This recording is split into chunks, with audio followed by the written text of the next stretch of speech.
Is me siar Erin Rose, tá mé ní mbliana déag d'aois agus is as ardóin I dtús ceart béal feirste me, agus bíam ag obair an Mhadáin. Is gur bogmuid ach I mhór hain is an bar seo an ceannas greithach I béal feirste. Dean muid cuid mór himeachtaí trí fan nGaeilge an seo ar nós cearcail córa agus sessions.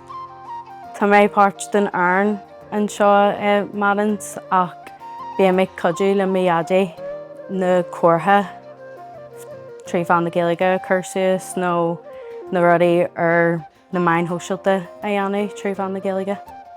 Bíam ag lúirte na customarí an tamar fad an nGaeilge mar gheall ar na hoscoileanna tá codhmhór daoine óga ag teacht atá Ghaeilge acu.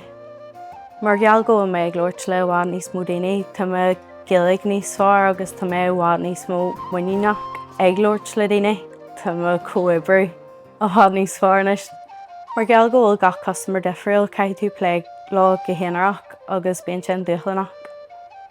Sin am héin go bhfuil am rud is fearlam na ag lúirt le gach daine. I bhríom le mo teaghlach agus an amna tá sé aontacht deacair ach maithíim go muid a bhfad níos congraí mar gheall air.